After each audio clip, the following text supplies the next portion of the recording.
Welcome back to the channel. This one is going to be kind of piggybacking off of the same concepts and ideas that the last video was about regarding to starting your journey, but I'm going to be going a little bit more in depth on a few of the key points. So, without further ado, let's get started. The main concept of this video is that the start of your journey is not going to be fun. It's not going to be sunshine and rainbows, as you have probably heard before. And that's okay. You know, the sooner you accept that, the sooner that your journey is going to start. And in turn, the sooner you're going to start seeing results and you're going to get closer to your goals. So it's actually a really good thing to accept this and to move past this initial resistance that we all face.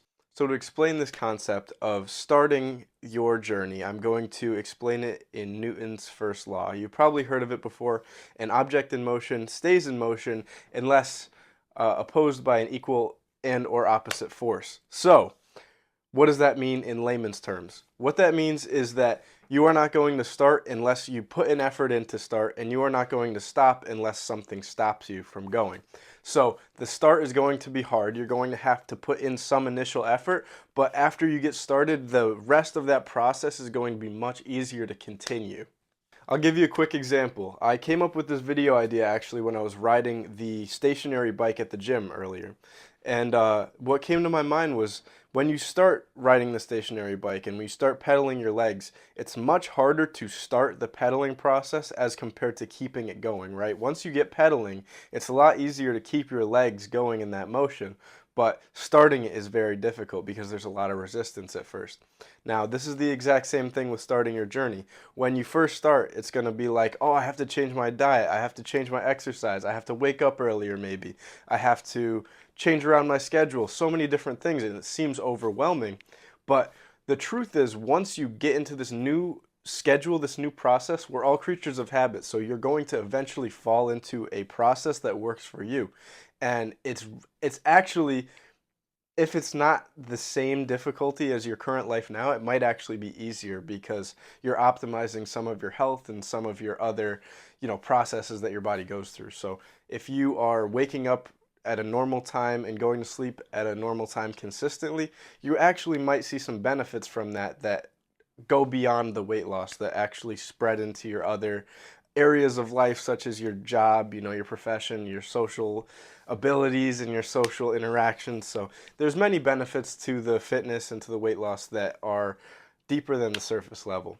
And I mentioned this in the last video, that the start is kind of like a rite of passage. It's like your first test, because this journey that we're going to face, you're going to face a lot of adversities, right? That's the whole entire point of it being a journey. If it was just a, A to B motion from starting at the bottom to going directly to the top, there wouldn't be much of a story to tell and there wouldn't be much of a journey to have had. So we're going to face adversities and we're going to face complications along the way.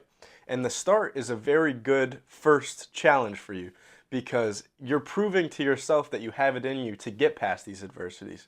So to deepen this point, I'm going to give you another example, and that is going to be with two different people. Okay, we have person A and person B. Person A is going to be somebody who sleeps in, snoozes their alarm, and gets out of bed when it's time for them to go to work and or school. And person B is going to be somebody who gets up to their alarm, goes to the gym, does some sort of activity in the morning, and then goes and does work, school, whatever afterwards. Person A and person B are going to have very different days just based off of that morning schedule. And let me explain why. Person A indulges in the comfort of their bed in the morning, especially during these cold seasons. I know it's a lot harder to get out of the bed. And person B, despite the fact that they want to stay in bed and they want to sleep in, they get up anyways and go do that activity that they said that they were going to do. This has several different benefits, ranging just beyond getting up and exercising. There is a psychological effect when you do things that you say you're going to do and you do things that you know you have to do even if you don't want to. So in this example, person B wakes up to their alarm, gets out of bed. Let's say that they're just starting their journey. They don't want to do any of this stuff, but they still do it, right? They're proving to themselves first thing in the morning that they are in control of themselves and they are capable of doing the things that they are setting out to do. Person A doesn't do any of that. They just stay in bed. So when their school/work or whatever else it might be, when their day comes along and they have challenges throughout their work day or their school day, then what do they have to fall back on?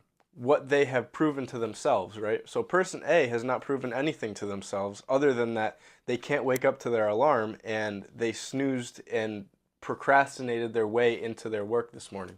Person B, on the other hand, they can prove to themselves, look, I didn't want to get up this morning to my alarm. I didn't want to go exercise this morning, but I still did it.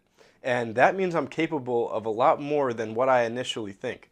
So to bring this back full circle, starting is going to be less than convenient, let's say, and you are probably not going to want to do it, but that benefit that you get from starting whatever it is that you're trying to is going to heavily surpass the surface level of what you are actually looking to accomplish, right? You're going to be proving to yourself that you are capable of doing things that you initially think are not possible, or you are in control of yourself and you're proving that to yourself, which is a much bigger effect than just what you were initially going after. So when you have these things in the back of your mind that I have control over myself, I can do difficult things, you then carry that with you throughout the day and throughout the coming days as well. So when it's time for you to wake up the next morning and your alarm goes off and you want to stay in bed, you can say to yourself, well, I wanted to stay in bed yesterday, but I didn't. And my day was substantially better because of it. So today, I'm going to do the exact same thing. I'm going to get out of bed. I'm going to go do some exercise. I might not have fun when I'm doing it, but I know that it's going to be good for me. This is also how we can use the start as a source of momentum for the rest of our journey. When you start and you give yourself that little smidge of evidence that you are able to do difficult things and push yourself out of your comfort zone, you open yourself up to a much wider library of abilities that you once thought were out of your grasp. Now, if you have any questions on these topics, if you want me to go more in depth, leave a comment down below.